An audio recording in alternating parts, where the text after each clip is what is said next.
একটি YouTube channel ranking করার জন্য এসইও যে কত গুরুত্বপূর্ণ তা আমি আপনাদেরকে বলে বোঝাতে পারবো না। আজকে দেখাবো কীভাবে এসইওর মাধ্যমে আপনারা আপনাদের ইউটিউব চ্যানেল র্যাঙ্ক করাবেন বা আপনাদের ভিডিওটি র্যাঙ্ক করাবেন। চলুন শুরু করি। তার আগে বলে নিচ্ছি, যারা এখন আমার চ্যানেল সাবস্ক্রাইব করার নাই, প্লিজ সাবস্ক্রাইব মাই চ্যানেল। যারা ইতিমধ্যে সাবস্ক্রাইব করে রেখেছেন সবাইকে অসংখ্য ধন্যবাদ। চলুন শুরু করি। প্রথমত আপনারা একটি ইউটিউব চ্যানেলের ভিডিও র্যাঙ্ক করার ক্ষেত্রে যেটি সবচেয়ে গুরুত্বপূর্ণ সেটি হচ্ছে নাম্বার 1, টাইটেল। এই যে আপনারা এখানে দেখতে পাচ্ছেন, এই যে টাইটেল। এখানে আমার চ্যানেলের আমি এই টাইটেলটি কীভাবে লিখলাম, এনআইডি কতবার সংশোধন করা যায়, ভোটার আইডি কতবার সংশোধন করা যায়, এনআইডি কার্ড পরিবর্তন। তো এই ভিডিওটি আমি যতটুকু জানি শুধুমাত্র আমরা হাতে গোনা 3 জন করেছি। তো আপনারা টাইটেল কীভাবে করবেন, অর্থাৎ আপনি টাইটেলের যে লেখাটাই লিখবেন বা যে টাইটেলটা আপনি এখানে ইনপুট করবেন, ওই টাইটেলটি বা ওই লেখাটি আর অন্যভাবে কতভাবে লেখা যায় বা কতজন চার্জ করে ওটা আপনারা এখানে লিখবেন, যেটা সবচেয়ে বেশি চার্জ করা হয়। তো আপনারা এটা কীভাবে বুঝবেন যে একটা টাইটেল কতবার চার্জ ভলিউম আছে, র্যাঙ্ক কত আছে, বা এটা আপনার অন্য কীভাবে চার্জ করতে পারে এই লেখাটা। সেক্ষেত্রে আপনারা এখানে একটা জিনিস ফলো করবেন, বিড আইকিউ। এটা হচ্ছে একটা গুগল ক্রোম এক্সটেনশন। বিড আইকিউ আমার এখানে অলরেডি সেট করা আছে, আমি আপনাদেরকে একটু দেখাচ্ছি। দেখেন এই যে এখানে, এই যে এটা হচ্ছে বিড আইকিউর র্যাঙ্কিং। এখানে বিড এসইউ স্কোর আমি এখানে 100-র মধ্যে পেয়েছি 88.1। ঠিক আছে। তো এখানে দুইটা সেকশন, একটা হচ্ছে অ্যাকশনেবল, একটা হচ্ছে পারফরমেন্স। আমি অ্যাকশনেবলে পেয়েছি 48.1, পারফরমেন্সে পেয়েছি 40। ঠিক আছে। যে এই জিনিসগুলো আমি আপনাদেরকে পরে বুঝাবো। এখন এটা বোঝাতে গেলে আমি আপনাদের ক্ষেত্রেও বাকিগুলো বলতে পারবো না, এবং টাইম অনেক বেশি লাগবে, ভিডিওটা লেন্থ হয়ে যাবে। তো আমি আপনাদেরকে বলবো, আপনারা ভিডিও এসইও করার ক্ষেত্রে 5টা জিনিস খুবই গুরুত্বপূর্ণ। একটা তো বললাম টাইটেল। তো টাইটেল হচ্ছে এমন একটা জিনিস, আপনি যে নামটা চুজ করবেন ওই নামটা হতে হবে সর্বাধিক চার্জেবল, বা ওই নামটা আর অন্য কী নামে চার্জ করতে পারে মানুষজন। আর ওই জিনিসটা বা ওই টাইটেলটা অদূর ভবিষ্যতে মানুষের কোনো কাজে বা উপকার আসবে না, তাও আপনাদেরকে দেখতে হবে। আপনার ভিডিওর কোয়ালিটি ভালো, সব কিছু সুন্দর, এসইও করছেন, সব কিছু ভালো, কিন্তু ওই ভিডিওটি মানুষের কোনো উপকার আসবে না, তাহলে এক্ষেত্রে আপনি এসইও করলেও কোনো লাভ হবে না। এটা আপনাদের মাথায় রাখতে হবে। আচ্ছা, এরপরে আমরা আসবো ডেসক্রিপশন। এখানে আমি আরেকটা কথা বলে নিচ্ছি ডেসক্রিপশন বলার আগে। আপনারা প্রত্যেকটা ভিডিও অন পেজ এসইও এবং অফ পেজ এসইও করবেন। অন পেজ এসইও কিউ, যেমন টাইটেলে এসইও করলাম, ডেসক্রিপশনে এসইও করলাম, ট্যাগে এসইও করলাম, হ্যাশট্যাগে এসইও করলাম। অন পেজ এসইও হচ্ছে, এই যে দেখেন আমি আপনাদেরকে আবার দেখাচ্ছি এই জিনিসটা। এখানের মধ্যে আপনারা এখানে দেখবেন, এই যে এখানে লেখা আছে আপনার ফাইল নেম এনআইডি চেঞ্জ। ঠিক আছে। এই যে জিনিসটা ফাইল নেম লিখতে কি আমি এনআইডি চেঞ্জ ফয়েন MP4। আচ্ছা, এই জিনিসটা আমরা অনেক সময় যে আমরা এক্সপোর্ট করি, যেখান থেকে ফাইলটা আমরা ডাউনলোড করে বা তৈরি করি, ওখানে এক্সপোর্ট করার সময় ডিফল্ট সেটিংসে এখানে 0 দিয়ে বা কোনো সংখ্যা দিয়ে অথবা ডেট দিয়ে ওই ফাইল নেমটা এখানে হয়ে যায়, ডিফল্ট সেটিংয়ের মাধ্যমে হয়ে যায়। তো আপনারা কী করবেন, এখানে যে নামটা দিবেন টাইটেলের মধ্যে, এই যে টাইটেলের মধ্যে যে নামটা দিবেন ওই নামটা আপনার ভিডিও ফাইল নেমে দিয়ে দিবেন। ইভেন আপনার থাম্বনেইলের যে নামটা আছে ওটাও এখানে দিয়ে দিবেন। তখন আপনারা, এটা হচ্ছে অফ পেজ এসইও, তখন ইউটিউবের যে রোবট আছে ওটা আপনাদেরকে খুঁজে পেতে খুব সহজ হয়। এই যে এখানে থাম্বনেইলের যে ফাইল নেমটা আছে ওই নামটা এখানে দিয়ে দিবেন। আচ্ছা, এরপরে ডেসক্রিপশনে আমরা বলবো, যদি আমি এখানে কোনো প্যারাগ্রাফ আকারে লিখি নাই,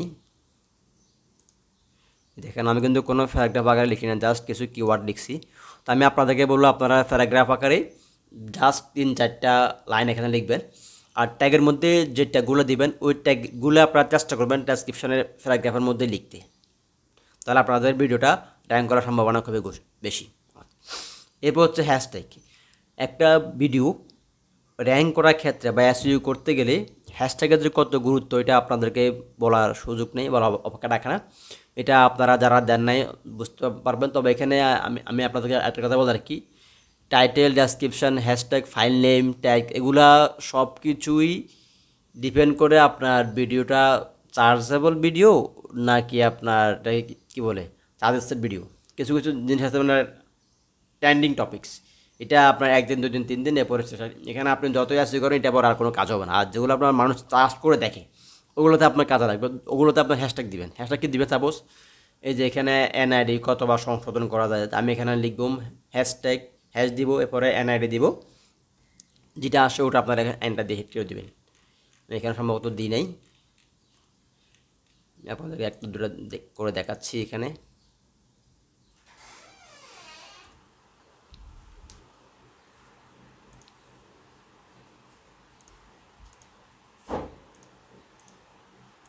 এই যে চলে আসছে উপরে এনআইডি কার্ড, ঠিক আছে।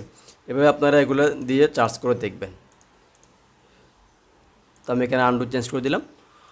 আর এরপরে হচ্ছে ফাইল নেম, যেটা হচ্ছে আপনার ভিডিও ফাইল এবং থাম্বনেলের যে ফাইল, এটা থাম্বনেলটা হচ্ছে আপনার পিএনজি ফাইল অথবা জেপিজি ফাইল, আর ভিডিওটা হচ্ছে আপনার MP4 ফাইল।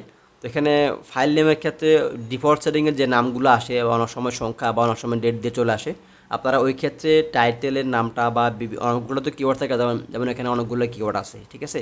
এখান থেকে যে কোনো একটা নাম আপনারা ফাইলের মধ্যে দিয়ে দিবেন, তখন আপনাদের ওই ভিডিওটা গুগল রোবট খুঁজে পেতে সহজ এবং র্যাঙ্কিং খুব আগায় আসে। আচ্ছা, এরপর হচ্ছে ট্যাগ। ট্যাগ জিনিসটা কি? ট্যাগ জিনিসটা হচ্ছে আপনারা এই যে এখানে যে ট্যাগগুলো দেন, এই ট্যাগগুলো হচ্ছে আপনার খুব গুরুত্বপূর্ণ। ট্যাগগুলো যেগুলো সবচেয়ে বেশি লো কম্পিটিটিভ বা লো কম্পিটিশন, ওগুলো আপনার ট্যাগ বক্সে দেবেন। আর যদি জায়গা না হয় ওগুলো আপনার ডেসক্রিপশনে দিয়ে দেবেন, কারণ আমার ট্যাগ বক্সে 500 ওয়ার্ডের বেশি লেখা যায় না, ডেসক্রিপশন বক্সে আপনার প্রায় 5000 ওয়ার্ড লেখা যায়। এই ক্ষেত্রে আপনারা কী করবেন, অবশ্যই ট্যাগ যেগুলা লো কম্পিটিশন ওগুলো ট্যাগ বক্সে দেবেন, আর যেগুলো আপনার মিডিয়াম বা হাই ওগুলো সবগুলো আপনার ডেসক্রিপশন বক্সে দিয়ে দিবেন। এক্ষেত্রে আপনার কোনটা লো কম্পিটিশান, কোনটা হাই, কোনটা ভেরি হাই বা ভেরি লো বা মিডিয়াম, এগুলো আপনারা কীভাবে বুঝবেন? সেক্ষেত্রে আপনারা vidIQ নামে একটা গুগল ক্রোম এক্সটেনশন আছে, ওটা আপনারা ডাউনলোড করে এখানে সেট করবেন। এই যে আমি আপনাদেরকে দেখাচ্ছি, এখানে যেটা দেখালাম কিছুক্ষণ আগে আপনাদেরকে, এটা হচ্ছে vidIQ একটা স্কোর। এই যে আমার এখানে অলরেডি vidIQটা ইনস্টল করা আছে, তো আপনারা vidIQ এই এক্সটেনশন ইনস্টল করে নেবেন, vidIQ SE স্কোর। এই যে আমি এখানে দেখাচ্ছি আপনাদেরকে, এই যে vidIQ বেসিক, আপনারা এই জিনিসটা ইনস্টল করে নেবেন। তখন আপনারা আপনাদের এই কত মার্ক পেলেন এসইও করে, ওই জিনিসটা আপনাদের কাছে ক্লিয়ার হয়ে যাবে। আপনার এসইওটা কি ভালো হলো নাকি খারাপ হলো, অ্যাকশন আওয়ারের মধ্যে কত পেলেন, পারফরমেন্সের মধ্যে কত পেলেন, ওটা আপনারা নিজেরা দেখতে পাবেন। এবং আপনারা এই যে এখানে অপশন আসবে কিওয়ার্ড ইন্সপেক্টর, এখানে কিওয়ার্ড ইন্সপেক্টরে ক্লিক করে আপনারা এই যে এখানে চার্জ আপ টু 5 কিওয়ার্ডস, এখানে চার্জ বক্সে লিখে একটা কিওয়ার্ড লিখে চার্জ করবেন। চার্জ করার পর ওটার পাশাপাশি ওটার সাথে সম্পৃক্ত আরও 2-3টা ওনারা দিয়ে দেবে। এভাবে আপনারা চার্জ করে দেখবেন কোনটার সার্চ ভলিউম বেশি, কোনটা লো কম্পিটিশন, কোনটা হাই কম্পিটিশন, এগুলো আপনারা দেখতে পাবেন। এটা আপনাদেরকে একমাত্র vidIQর মাধ্যমে সম্ভব। আর অনেকেই অনেক মাধ্যম ইউজ করে এই ট্যাগের জন্য, কিওয়ার্ডের জন্য, vidIQ, র্যাপিড ট্যাগ, এরকম আরও অনেক কিছু আছে, টিউববাড়ি। আমি আপনাদেরকে বলবো আপনারা নিজেরাই ট্যাগ তৈরি করবেন। কীভাবে তৈরি করবেন? সাপোজ এখানে এনআইডি কতবার সংশোধন করা যায় বা এনআইডি পরিবর্তন, এই লেখাটা আমি এখানে এনআইডি পরিবর্তন কিন্তু বাংলিশে লিখছি, অর্থাৎ বাংলা এবং ইংলিশে করে লিখছি। NID card, NID English, card English, এবং পরিবর্তনটা বাংলা না লিখে ইংলিশে লিখছি। এটাকে আপনারা আবার ইংলিশে লিখতে পারেন এনআইডি কার্ড কারেকশন। আপনারা আমি বলবো এই জন্য বাংলা, ইংলিশ এবং বাংলিশ এই তিনটাতে আপনারা ট্যাগ তৈরি করবেন। আর আপনার টাইটেলটা বা ও টপিক্সটা মানুষ কী লিখে চার্জ করতে পারে, অনেকগুলো অপশন আছে। এই ক্ষেত্রে আপনারা ওই জিনিসগুলাই লিখেই দেখবেন vidIQতে, অথবা আপনাদের এই কী বলে ইউটিউব চ্যানেলে, ইউটিউবের যে হোম পেজ আছে ওখানে টাইপ করে দেখবেন। যেমন আমি এখানে লিখছি এনআইডি কার্ড সংশোধন করা যায় কতবার, এখানে এনআইডি না লিখে জাতীয় পরিচয়পত্র লিখতে পারতাম, ভোটার আইডি লিখতে পারতাম। এই যে পাশে লিখছি ভোটার আইডি কতবার। তো এরকম প্রত্যেকটা জিনিস আগে পরে করা যায়, বা কীভাবে এনআইডি কার্ড পরিবর্তন করবো, এই জিনিসগুলো আপনার নিজ থেকেই ট্রাই করবেন। সব কিছুতে বলে দেওয়া সম্ভব না, এটা হচ্ছে জাস্ট গাইডলাইন। আর যদি আপনাদের ভিডিওটি তৈরি করতে কোনো সমস্যা হয় আপনারা কমেন্ট বক্সে কমেন্ট করে জানাবেন, দেন আমি আপনাদেরকে পরামর্শ দিয়ে দেবো। এবং যদি আপনাদের কোনো এসইও করতে কোনো ঝামেলা হয় তাও আমাকে বলবেন। আর যদি আপনাদের ভালো লেগে থাকে অবশ্যই একটা লাইক এবং কমেন্ট করবেন, কারণ আমার প্রায় 3 দিন লেগেছে এই ভিডিওটা তৈরি করতে। ঠিক আছে, তো আপনারা অবশ্যই লাইক কমেন্ট শেয়ার করবেন এবং আপনাদের ইউটিউব চ্যানেলের এসইও করা সংক্রান্ত যে কোনো তথ্য কমেন্ট করে জানাবেন। এবং ডেসক্রিপশন বক্সে আমার মেল অ্যাড্রেস দেওয়া আছে, ওটার মাধ্যমে আপনারা জানাতে পারেন। সবাইকে ধন্যবাদ। আজকে এতটুকু ছিল, অন্য একদিন কথা হবে অন্য একটি ভিডিও নিয়ে। আসসালামু আলাইকুম।